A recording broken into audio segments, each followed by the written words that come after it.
Well, after a pretty miserable day travelling flying from Durban to Port Elizabeth and then driving the garden route from Port Elizabeth to Knysna in sort of thick fog and sea fret, seeing very little, we are now at the Rex Hotel in Knysna, and this is room 303.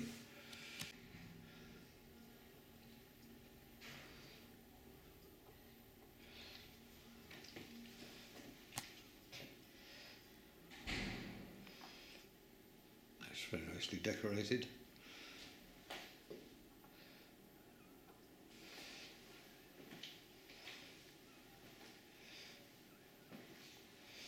And it has a wet room.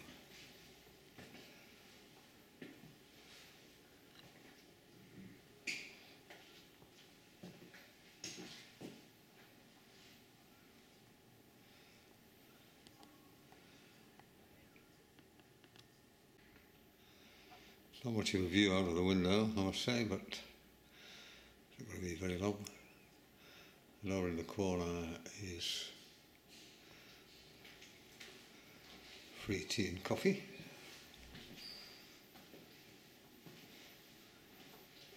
Which is nice, and a free bottle of water. There's a hairdryer in this drawer, I think. Yeah. There's a hairdryer in the drawer, and in the cupboard on the right there is a safe, which is pretty standard. So yes, all in all, pleasing for a couple of nights. Another thing we have quite often in South Africa is sailing on sort of electricity, which tends to be hydroelectric generated. There isn't an awful lot of water about at the moment. Is that you get electricity cuts, and in Knysna it's from 4:30 until 6:30. So the lifts won't be operating at that particular time, and the last thing you want to be is in a lift and when it goes off you'll be there for 2 hours. There we are, 4 o'clock it's gone off. The lights have just got out.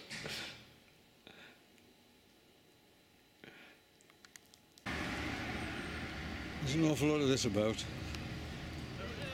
Armed response. This is Knysna waterfront, and it's got this interesting sculpture stuck on here.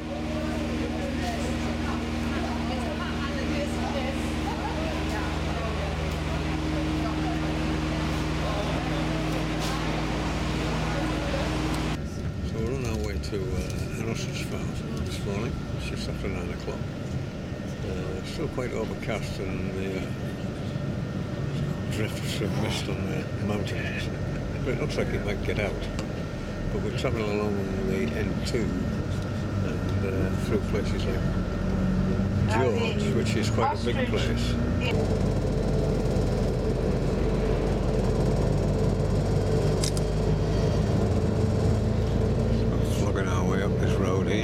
See this ostrich farm. Wisps of cloud on the mountains. This whole area was destroyed by fire. You can see everywhere.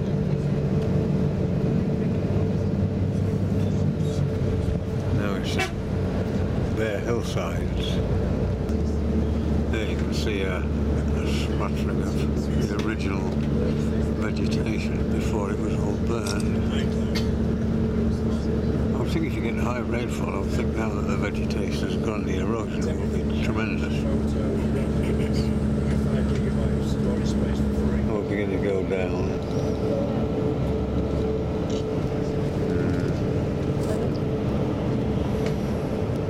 It's a pretty good road, right? But it was only completed and widened in about the 1980s, 1990s.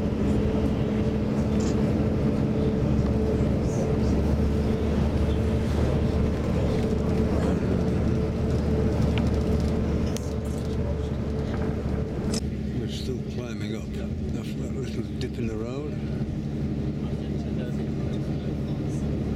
It's up all the way.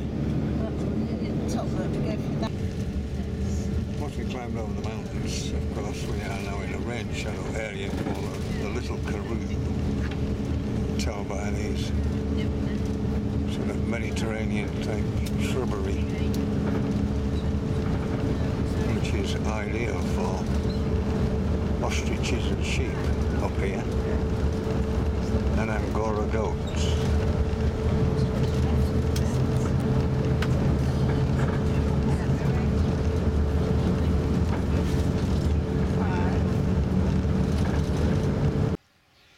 Well, this is where we are, Cango Ostrich Farm, in the Little Karoo region of South Africa, and it's taken us over 2 hours to get here, 2 hours 10 minutes, so it's quite a long trip, but it's quite interesting if you're interested in the sort of scenery and geology and vegetation on the way in. All this wrought iron work, which you see on all of these sort of places up here, was produced by a firm in Glasgow. They had a catalogue, and you ordered it from this catalogue, and they made it and sent it out. So you had to wait months for it arriving, or maybe even a year.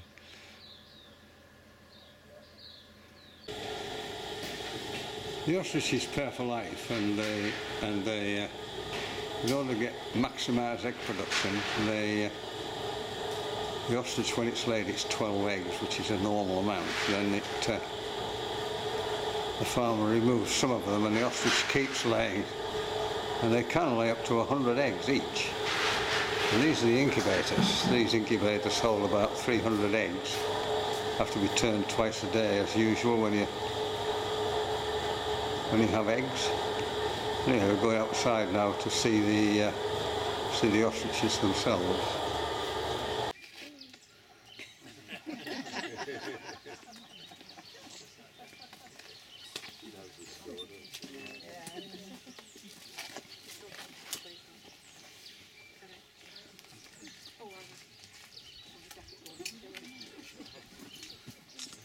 A pigeon bug.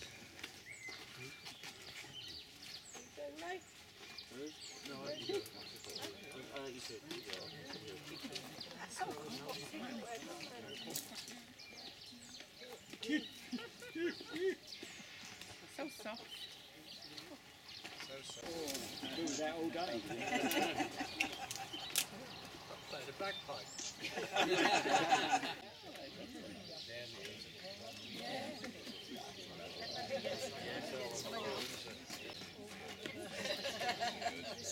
You're going to be here all day, that's right. That's it, that's your lot. This beautiful cactus flower, yeah.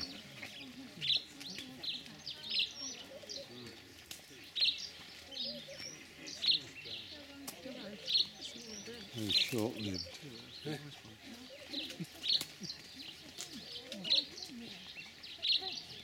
Stones ever get stuck in their throat? So this is the red bishop weaver bird. In the summertime they are bright red. No. What age do they live to? 50, 60 years. Do they? Wow. These are young ostriches. Yeah. Yeah, there are. Most of the money is made from ostrich skin. About 70% of the money is made from ostrich skin. About 20% from the meat and about 10% from the feathers. Today, most of the ostrich meat is sent to Europe. It's almost fat-free and very little cholesterol in it, so it's a very healthy meat. It's a red meat.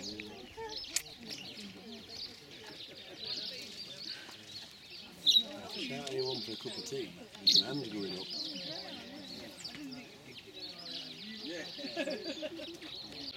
Big males in here. They can be very aggressive.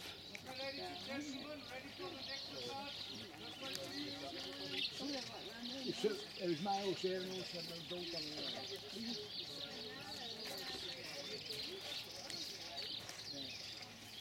way. You do have to say they're a strange looking animal.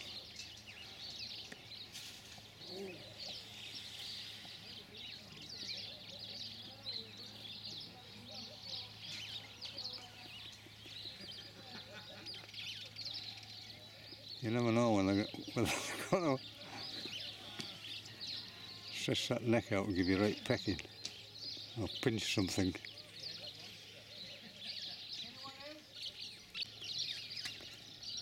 Yeah, it's a beautiful bird.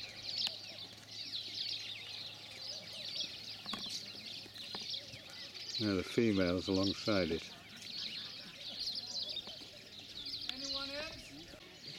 And they've got this red on. They can be quite aggressive because they are in breeding plumage.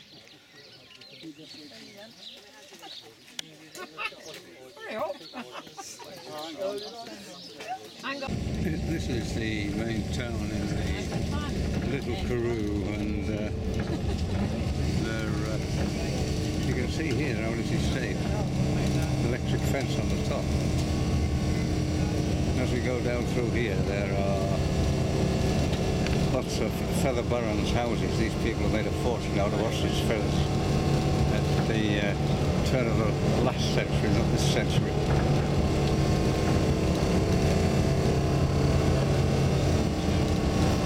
And they're wrought iron balustrades and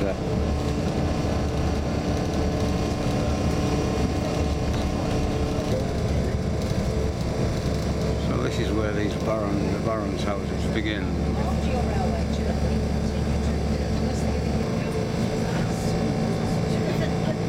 There's one there.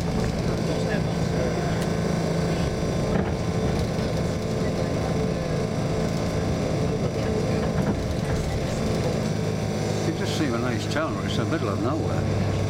And on Friday it was 48 degrees here. Today it's about 25. You can see these. It's quite hard to see them because many of them are behind big walls or lots of vegetation. There's one there. Rather nice.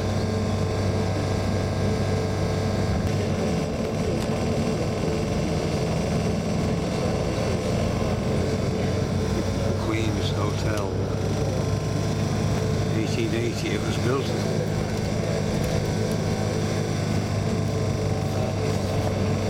That used to be a boys' grammar school, it's now a museum.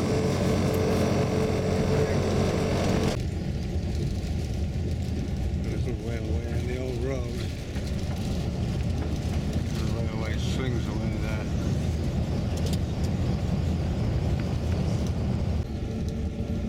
Returning from this ostrich farm, and this is the Little Karoo. It's a sort of semi-desert region, and those mountains over there form this rain shadow. Beyond those mountains is the Indian Ocean.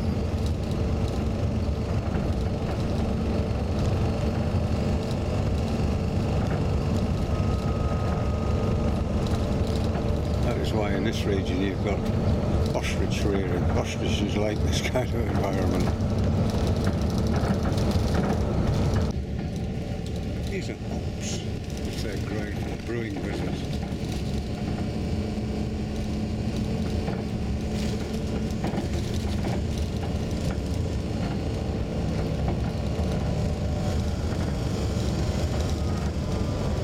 They really use valuable water to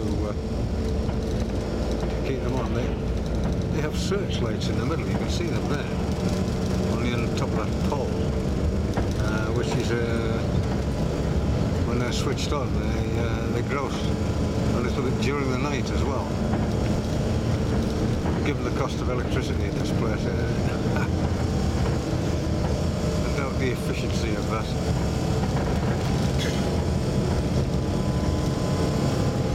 Well, there you can see acres of hops growing on these trellises.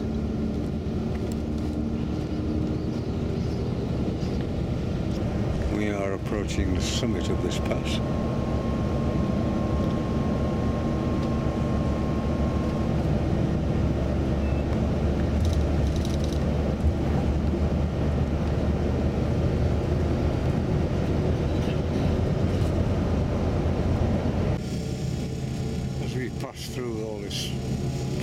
devastation by fire. You can see in amongst them lots of red flowers growing. Very easy to see on the camera. And these are the sort of flower which grows in fire damaged areas.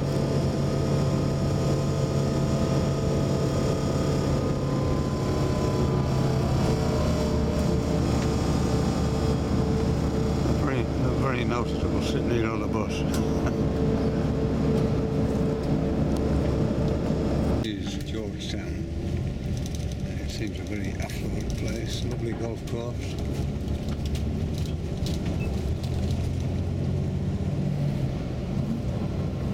They have this number plate, CAW,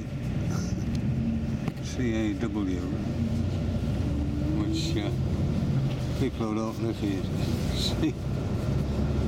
I think it means cold and wet. I'd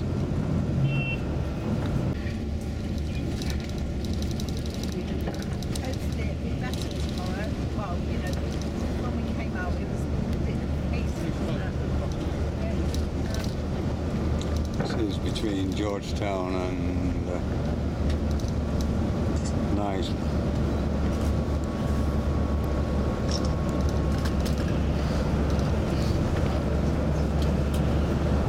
Lovely beach and the Indian Ocean.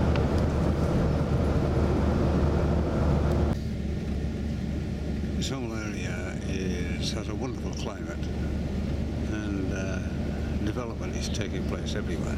It also has some what look like superb schools, large playing fields, cricket squares, smart uniforms. It's obviously very popular with the wealthy people. But like all of these towns, on the outskirts of them, there is, for want of a better word, a whole maze of temporary building shacks or shanties. Well, you aren't allowed to call them that here. And these are people who mainly have many coloured people who are awaiting a house to be built by the government, and they can wait for years and years and years waiting for a house to be built on a little piece of land. So this is Knysna, and this is Knysna Lagoon with the old railway viaduct across it, and that gap in the hills over there is the entrance to the sea. You can see waves over there. It's a pity the railway is operated. Obviously you could walk along it. There are people standing on it, whether they're fishing or what, I don't know.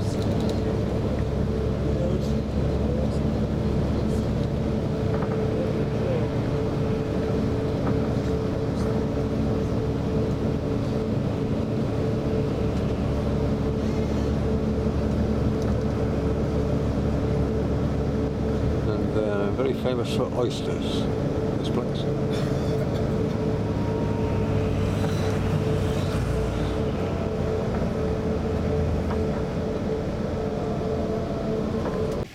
So this is Knysna Head, a very narrow inlet into the Knysna Lagoon. You can see the big breakers over there.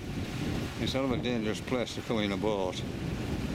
Lots of people have died here, drowned here. But from this little vantage point, it looks an absolute delight. And the weather has improved since yesterday. It's a nice temperature as well.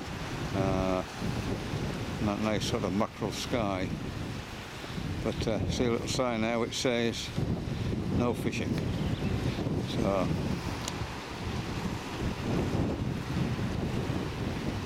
and a little funny little light there. It's like a Watland daub light with a stainless steel top. Perhaps I should give them a wave.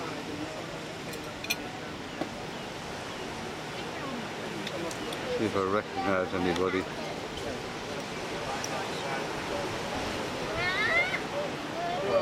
I Oh, that's one photograph they won't have. Well, this was a There's a pied kingfisher on top of this telegraph pole here. Nice guy. Sitting on the pole by the security camera there. If we're going any nearer, I suspect he's going to fly away. Well, I've come to this motorcycle museum in Knysna. It's on the top floor. It's got 140 motorbikes in of all descriptions. Unfortunately, the electric's off. But he's let us in, and we can have a meander around and look at as many as possible. See what they've got in.